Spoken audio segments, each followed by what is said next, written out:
যারা সূরা ইখলাস দিয়ে নামাজ পড়েন একটি ভুলের কারণে আপনাদের নামাজ হবে না। অনেকেই আছে আলহামদুলিল্লাহ সূরা ইখলাসকে ভালোবাসেন, সূরা ইখলাসকে মহব্বত করেন, কিন্তু আপনাদের একটি ভুল এমন হয়, এই একটি ভুল যদি আপনাদের হয়ে থাকে তাহলে কিন্তু আপনাদের নামাজ হবে না, নামাজ বাতিল হয়ে যাবে। সূরা ইখলাসের ফজিলত অনেক বেশি, আমরা সকলেই জানি। নবীজি সাল্লাল্লাহু আলাইহি ওয়াসাল্লাম জানিয়ে দিয়েছেন, যে ব্যক্তি সূরা ইখলাস একবার পাঠ করবে আল্লাহ পাক রব্বুল আলামিন 10 পারা কোরআন শরীফ পড়ার সওয়াব দিবেন। যে ব্যক্তি 3 বার পড়বে 1 খতম কোরআন শরীফ পড়ার সওয়াব পাবে। আর যে ব্যক্তি 10 বার পড়বে আল্লাহ পাক রব্বুল আলামিন তার জন্য জান্নাতে একটা প্রাসাদ নির্মাণ করবে। এবং আমরা এরকম অনেক হাদিস শুনেছি যে নবীজি সাল্লাল্লাহু আলাইহি ওয়াসাল্লাম জানিয়ে দিয়েছেন, যারা সূরা ইখলাসকে ভালোবাসবে সূরা ইখলাসের ভালোবাসা তাকে জান্নাত পর্যন্ত পৌঁছে দিবে।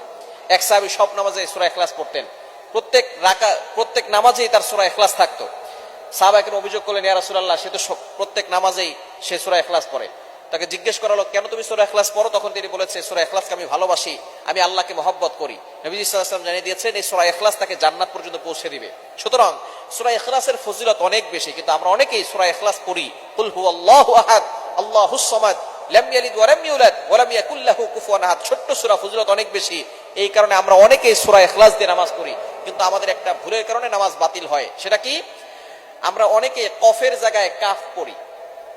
একটা হচ্ছে কফ আর একটা হচ্ছে কাফ। কাফটা একটু পাতলা হবে, চিকন হবে, আর কফ একটু শক্ত করে পড়তে হবে। অনেকেই এই ভুলটা করে। কফ দিয়ে পড়লে কুল হুয়াল্লাহু আহাদ, এটা যদি আপনি পড়েন তাহলে অর্থ হবে, নবী আপনি বলুন আল্লাহ এক, অদ্বিতীয়। আল্লাহ পাক রব্বুল আলামিন তার পরিচয় দিচ্ছেন এখানে। আল্লাহ পাক রব্বুল আলামিন এখানে বলছেন কুল হুয়াল্লাহু আহাদ, এখানে কফ দিয়ে পড়ছেন, কিন্তু অনেকেই ভুল করে উচ্চারণ সঠিক না হওয়ার কারণে তারা পরে কাফ দিয়ে কুল হুয়াল্লাহ। কুল শব্দের অর্থ হচ্ছে খাওয়া, আপনি খান। হুয়াল্লাহু আহাদ, আল্লাহ এক। সুতরাং কোরআন শরীফের কোন অর্থ যদি চেঞ্জ হয়ে যায় তাহলে আপনার নামাজ হবে না, নামাজ বাতিল হয়ে যাবে। আপনার একটা উচ্চারণের কারণে, যেখানে কফের জায়গায় কাফ পড়তেছেন, যার কারণে আপনার উচ্চারণের কারণে একটা অক্ষর পরিবর্তন হয়ে গেছে, যার কারণে অর্থের চেঞ্জ চলে আসছে।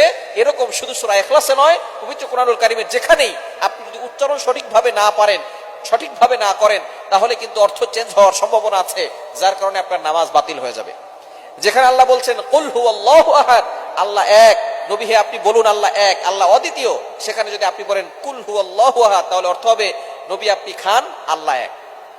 সুতরাং অর্থ চেঞ্জ হওয়ার কারণে আপনার নামাজ বাতিল হয়ে যাবে। এজন্য অবশ্যই সতর্ক থাকতে হবে। আমরা কোরআন শরীফটা অবশ্যই শুদ্ধ করে পড়ার চেষ্টা করব। দুনিয়ার সবকিছু ঠিকঠাক মতো চলে, শুধু কোরআন শরীফের বেলায় কোরআন শরীফটা শুদ্ধ করে পড়ে না।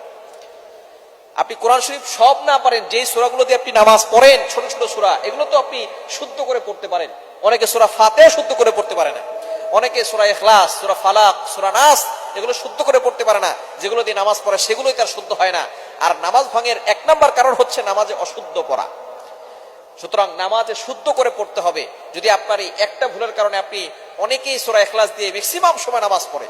সূরা ইখলাস যারা পারে, অল্প কয়েকটা সূরা যারা পারে, তারা প্রত্যেক রাকাতে সূরা ইখলাস দিয়ে নামাজ পড়ে। এবার চিন্তা করেন, যারা কফের জায়গায় কাফ করছেন তাদের এতদিনের নামাজ কি হয়েছে?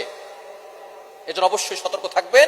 সূরা ইখলাস দিয়ে যারা নামাজ পড়েন এবং অন্যান্য যে সূরাগুলো আছে উচ্চারণটা সঠিক করে করবেন, কফের জায়গায় কাফ করবেন না। অবশ্যই আপনি আপনাদের এলাকার যে ইমাম সাহেব আছেন তাদের কাছে যাবেন, গিয়ে বলবেন, হুজুর আমার উচ্চারণটা একটু শিখিয়ে দেন, কোরআন শরীফটা আমাকে একটু ভালো করে শিখিয়ে দেন। এভাবে বলবেন। মাঝে মধ্যে হুজুরকে হাতিয়া দিবেন, হুজুরকে গিফট করবেন, উপহার দিবেন। বলে না, কোরআন শরীফ পড়ে টাকা নেওয়া জায়েজ নাই। এই ফতোয়া আপনাকে কে দিয়েছে? আপনি আপনার সন্তানকে ইংলিশ মিডিয়ামে পড়ান, ইংরেজি কোচিং করান, সেখানে আপনি 2000 টাকা বেতন দিতে পারেন। অঙ্ক পড়ান, সেখানে আপনি 1000 টাকা, 1500 টাকা, 2000 টাকা, 3000 টাকা বেতন দেন। আর কোরআন শরীফ পড়ানোর সময় আপনি মাসলা দিতে আসেন যে কোরআন শরীফ পড়ে টাকা নেওয়া জায়েজ নাই। সুতরাং এইরকম বাটপারি বাদ দেন। আপনি কোরআন শরীফ পড়বেন, এটা যে আপনি যে খরচ করবেন, এটা দান করার সওয়াব পাবেন। আল্লাহ পাক রব্বুল আলামিন এটার জন্য আপনাকে সওয়াব দিবেন। কিন্তু ইংলিশ পড়া, এরপরে বাংলা পড়া, এটা পড়ার জন্য আপনি যে টাকা দিচ্ছেন, এটার যে সওয়াব হবে এরকম কোনো রেওয়ায়েত নাই। তবে কোরআন শরীফ পড়ানোর জন্য আপনি যে খরচ করতেছেন, এটা দানের সওয়াব পেয়ে যাচ্ছেন। এজন্য অবশ্যই আসুন আমরা কোরআনটাকে সুন্দর করে শিখি, সঠিকভাবে শিখি। উচ্চারণ না হলে, শুদ্ধ না হলে কিন্তু আমাদের নামাজ হবে না।